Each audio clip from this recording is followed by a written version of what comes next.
Good afternoon, everybody. Before moving to Ukraine, may I just say a word about the deeply concerning spike in tension in the Middle East. I issued a statement on this earlier, and I called, like others, for maximum restraint and for the status quo at the holy sites to be respected by all sides. I know the Security Council was briefed by Special Coordinator Winesland earlier, and we support his efforts. But these tensions underline what we already knew. We need to restore a political horizon for a credible peace process. What we are seeing this year mirrors what we saw this time last year, and we know what the consequences of that was. So the international community needs to ensure that we do what we can to ensure that we don't have a repeat of what we saw last May.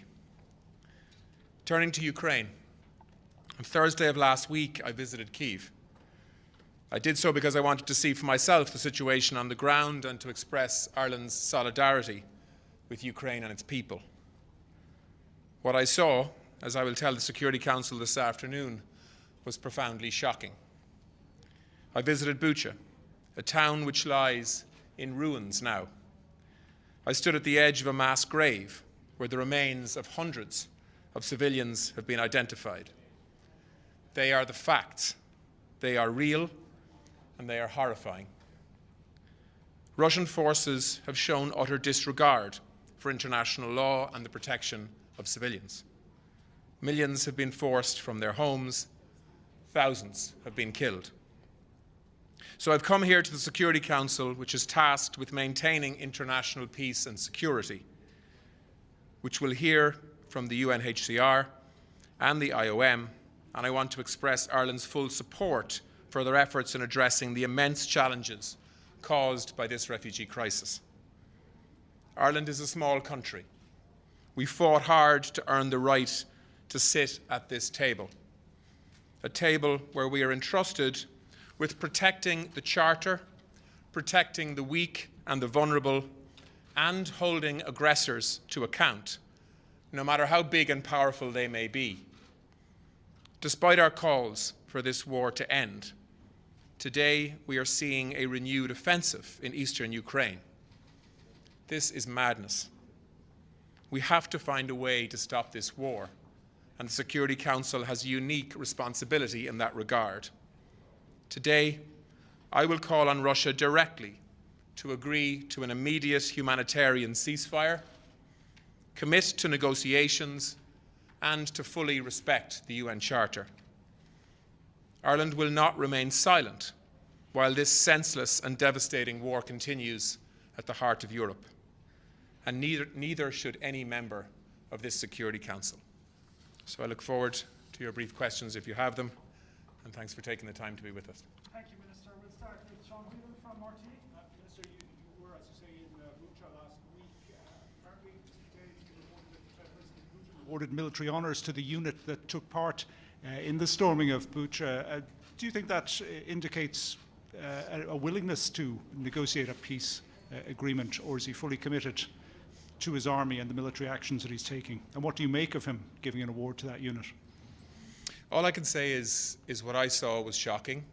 I think in the future will be determined by a court of law as war crimes, and is a clear and blatant breach of humanitarian law in the context of the obligation that every country has in the context of conflict to protect civilians, to separate civilians from combatants. While I was there, there had been, I think, 503 bodies taken out of mass graves. There were only 4 soldiers. The rest were men, women, and children who were not combatants, but many of whom were tortured, brutalized, some raped, and killed. And so I think those images speak for themselves. It's not up to politicians, of course, to determine how they can be categorized as crimes. It's up to a court of law, and that is why we agreed last week to provide €3 million to the International Criminal Court and its chief prosecutor to ensure that evidence can be gathered, documented, witnesses can be spoken to, and we can piece a case together that hopefully over time can determine in a court of law the truth of what happened here. They're the facts, and no amount of disinformation or spinning, I think, will alter that. We'll take two more questions, starting with Martin Wall from the Irish Times. Minister, you spoke there about trials for war crimes. Who do you believe should be tried for war crimes? Is it Russian commanders, as in military personnel, or politicians who ordered them into action in the first place? Well, I mean that's a matter for the International Criminal Court, its prosecutor, as they put the evidence base together to take cases, to hear trials. Then I think it'll become self-evident who is responsible for making the decisions and who is responsible for actually committing those crimes should they be determined as so. That's not going to be easy. We all know that. But I think the important thing is to ensure that we do have teams from the ICC on the ground in Bucha and other towns and villages and cities across Ukraine where possible to make sure that this evidence base is not lost or covered up in some way. And I think that is why it's important that now, even in the context of continuing conflict, that we are gathering the evidence to ensure that those responsible can be held to account. Thank you, Minister. A final question, Margaret Bashir from the Voice of America. Thank you, Mr. Minister. Welcome back. Could you just update us on how many refugees Ireland has taken from Ukraine, and if there are any third country nationals who are caught up in the crisis who you've taken as well? Yeah, so as of today, about just under 25,000 Ukrainians fleeing conflict have come to Ireland. About 85% of them are women and children.